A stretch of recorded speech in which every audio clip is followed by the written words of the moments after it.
हिंदी फिल्मों में समय समय पर ऐसी फिल्में आती रही हैं जिन्होंने दर्शकों का भरपूर मनोरंजन तो किया ही साथ एक नया ट्रेंड भी स्थापित कर दिया। 80 का दशक, वो दौर जब एक्शन फिल्मों का बोलबाला हुआ करता था। दशक के आखिर में एक ऐसी फिल्म आई जिसने न सिर्फ दर्शकों को एक राहत देने का काम किया बल्कि उन्हें वापस सिनेमा घरों में आने को मजबूर कर दिया और एक बार फिर से जुबली फिल्मों का वही दौर ला दिया जो तब तक सिनेमा घरों के लिए एक ख्वाब बन चुका था। राजश्री प्रोडक्शन के बैनर तले बनी इस कालजयी फिल्म का नाम है मैंने प्यार किया है। मैंने प्यार किया का स्क्रीन प्ले लिखने में राइटर डायरेक्टर सूरज बड़जात्या को कुल 10 महीने लगे थे। कम बजट में नए कलाकारों को लेकर फिल्में बनाने के लिए मशहूर राजश्री प्रोडक्शंस के लिए यह फिल्म कई मायनों में महत्वपूर्ण थी। एक तो डायरेक्टर सूरज बड़जात्या की यह पहली फिल्म थी और उससे भी महत्वपूर्ण यह था कि राजश्री प्रोडक्शंस की कोई भी फिल्म काफी दिनों से वह सफलता हासिल नहीं कर पा रही थी जिसके लिए इसे जाना जाता है। पूरे दिल से बनाई गई यह फिल्म 29 दिसंबर 1989 को रिलीज हुई और सफलता के कई सारे रिकॉर्ड भी बना डाले। इस फिल्म की सफलता ने न सिर्फ राजश्री प्रोडक्शन को फिर से स्थापित कर दिया बल्कि एक्शन फिल्मों के इस दौर में लव स्टोरी और पारिवारिक फिल्मों का माहौल बनाने का श्रेय भी इसी फिल्म को जाता है। बताया जाता है कि शुरुआत में इस फिल्म को अच्छा रिस्पांस नहीं मिला था, लेकिन बाद में इस फिल्म का जादू लोगों के सिर पर कुछ ऐसा चढ़ा कि लोगों ने इस फिल्म को कई बार देखा, जिसका श्रेय फिल्म की स्टोरी और निर्देशन के साथ साथ फिल्म के संगीत और फिल्म की मासूम नायिका भाग्यश्री को भी जाता है। यह फिल्म भाग्यश्री की डेब्यू फिल्म थी। हालांकि उसके पहले उन्होंने दूरदर्शन के सीरियल कच्ची धूप में काम किया था। बतौर नायक सलमान की भी ये डेब्यू फिल्म ही थी क्योंकि उनकी पहली फिल्म बीबी हो तो ऐसी में उनका कैमियो ही था। दोस्तों, आपको हैरानी होगी कि फिल्म मैंने प्यार किया में काम करने से पहले भाग्यश्री ने डायरेक्टर सूरज को 7 बार ना कर दिया था। अपने कई इंटरव्यू में भाग्यश्री ने बताया कि जब निर्देशक सूरज बड़जात्या उनसे पूछते थे कि क्या वे इस फिल्म में काम करना चाहेंगी तो आप उन्हें यही जवाब देती कि मुझे स्क्रिप्ट तो पसंद आई लेकिन वह फिल्म करूंगी नहीं। दरअसल तब भाग्यश्री आगे की पढ़ाई के लिए विदेश जाना चाहती थी,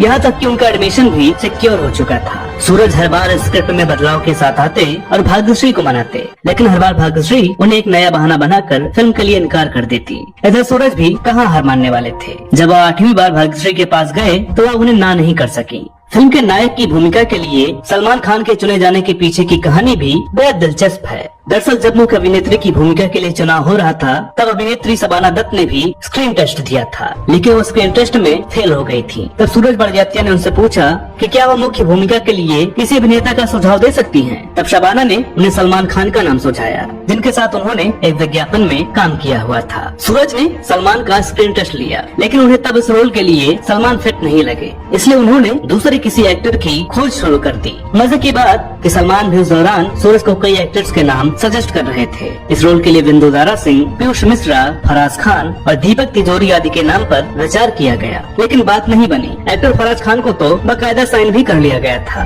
लेकिन उनका बैड लक था कि उनकी तबीयत खराब हो गई और आखिरकार यह फिल्म सलमान खान की झोली में आ गिरी। हालांकि तब तक सलमान इस फिल्म से बतौर असिस्टेंट डायरेक्टर काम शुरू कर चुके थे। बताया जाता है कि जब एक्टर मोहनीश बहल को विलन की भूमिका दी गई तो उनकी मां नूतन बिल्कुल खुश नहीं थी। तब बड़जात्या ने उन्हें आश्वासन दिया कि मोहनीश बहल को इस रोल के लिए लंबे समय तक याद किया जाएगा। दोस्तों, इस फिल्म में सीमा नाम का एक नकारात्मक किरदार भी नजर आया था जिसे निभाया था एक्ट्रेस परवीन दस्तूर ने। सूरज बड़जात्या ने इस किरदार को निभाने के लिए परवीन को मुंबई के एक अंग्रेजी रंगमंच से चुना था। इसी फिल्म से मराठी एक्टर और जाने माने कॉमेडियन लक्ष्मीकांत बेर्डे जी ने भी हिंदी फिल्मों में डेब्यू किया था और बहुत मशहूर भी हुए थे। दोस्तों, जब यह फिल्म बनकर तैयार हुई तो रिलीज के पहले ये इंडस्ट्री के चुनिंदा लोगों को दिखाई गई जिनमें अभिनेत्री जीनत अमान भी शामिल थी। लेकिन जैसे ही फिल्म खत्म हुई जीनत अमान बहुत ही गुस्से के साथ तेजी से थिएटर से बाहर निकलने लगी। तब सलमान ने उन्हें रोकते हुए पूछा, मैडम आपको फिल्म कैसी लगी? तब जीनत ने सीधे ही बोल दिया कि यह कैसी बचकानी फिल्म है जिसमें हीरोइन की एड़ी पर क्रीम लगाते हुए हीरो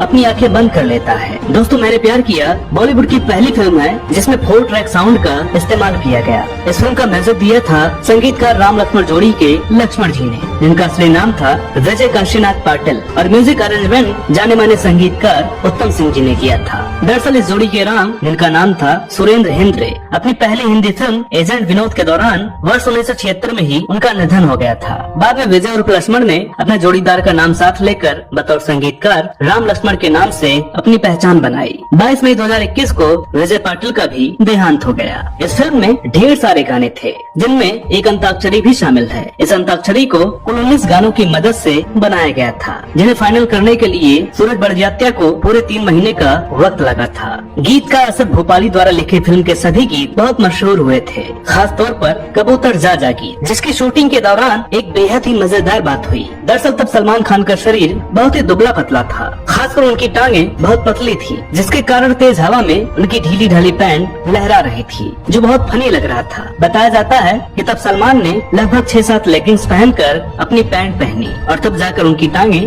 थोड़ी भरी हुई नजर आईं और फिर शूट पूरा हो पाया। एक इंटरव्यू में सलमान ने बताया था कि अपने दुबले होने की वजह से वे काफी परेशान रहते थे और मैंने प्यार किया के सेट पर वे 30 रोटियां और खूब केले खाया करते थे। इस गाने से जुड़ा एक और किस्सा है जिसने सबको डरा दिया था। दरअसल एक सीन में सलमान खान को भाग्यश्री को बाहों में लेना था और जैसे ही ये सीन शूट हुआ भाग्यश्री फूट फूट कर रोने लगी, जिसे देखकर सलमान और सूरज दोनों ही घबरा गए। उन्होंने भाग्यश्री से रोने का कारण पूछा। थोड़ी देर के बाद भाग्यश्री ने बताया कि वे एक ऐसे परिवार से आती हैं जहां चूड़ीदार के अलावा और कोई ड्रेस पहनने तक की इजाजत नहीं दी जाती है। ऐसे में बाहों में भरने वाला सीन करते हुए वे घबरा गई और इसी कारण रोने लगी। दरअसल भाग्यश्री एक राष्ट्रीय परिवार से ताल्लुक रखती हैं और उन्हें तब तक इन बातों की इजाजत नहीं मिलती थी और न ही वे खुद इन सबको सहजता से ले पाती थी। दोस्तों, इस फिल्म में कांच की मदद से एक बहुत ही साफ सुथरा किसिंग सीन भी फिल्माया गया था जो बहुत ही मशहूर हुआ था। दरअसल इसके पीछे भी एक दिलचस्प कहानी है। जब इस सीन की बात आई तब सलमान खान ने घबराकर सूरज से कहा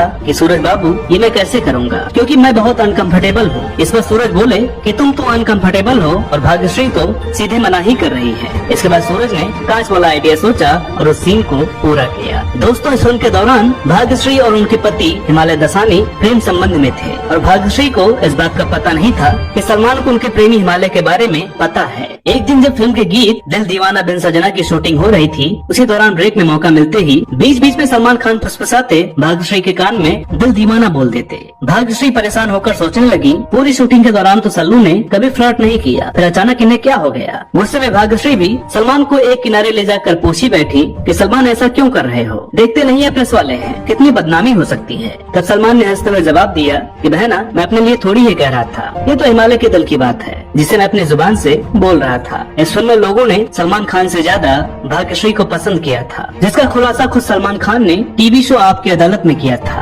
उन्होंने बताया था कि मैंने प्यार किया कि 4-5 महीने तक मुझे कोई काम नहीं मिला। मुझे ऐसा लग रहा था कि काम मिलेगा भी नहीं, क्योंकि फिल्म के बाद ही भाग्यश्री ने शादी कर ली और फिल्म का पूरा क्रेडिट भी लेकर निकल गयी। मैंने प्यार किया ने उस दौर में बहुत से फैशन ट्रेंड भी चलाए थे, जिनमें भाग्यश्री की ड्रेस और सलमान की फ्रेंड्स वाली टोपी और जैकेट भी शामिल है। सूरज बड़जात्या को सलमान के जैकेट का आइडिया हॉलीवुड अभिनेता टॉम क्रूज की फिल्म टॉप गन से मिला था। वर्ष 1989 की सबसे हिट म्यूजिकल फिल्म होने के साथ साथ यह फिल्म फेयर पुरस्कारों की 13 अलग अलग कैटेगरी में नामांकित हुई और इसने कुल 7 पुरस्कार भी जीते, जिनमें सर्वश्रेष्ठ फिल्म, सर्वश्रेष्ठ संगीत निर्देशन, सर्वश्रेष्ठ गीतकार, best male playback singer, best male debut और बेस्ट फीमेल डेब्यू शामिल है। दोस्तों, इस फिल्म की पॉपुलैरिटी का अंदाजा आप इस बात से लगा सकते हैं कि इसे तमिल और तेलुगु जैसे भारतीय भाषाओं के अलावा स्पेनिश और अंग्रेजी में भी रिलीज किया गया था। महज 2 करोड़ रुपए के बजट में बनी इस फिल्म ने उस दौर में लगभग 28 करोड़ रुपए का बिजनेस किया था, जो उस वर्ष की सबसे अधिक कमाई करने वाली फिल्म के साथ साथ बॉलीवुड की तब तक की सबसे अधिक कमाई करने वाली फिल्म भी बन गई थी। दोस्तों, उम्मीद करते हैं कि आज का यह वीडियो आपको पसंद आया होगा। वीडियो अगर अच्छी लगी हो तो प्लीज इसे लाइक करें, शेयर करें और चैनल पर नए हो तो प्लीज इसे सब्सक्राइब जरूर करें।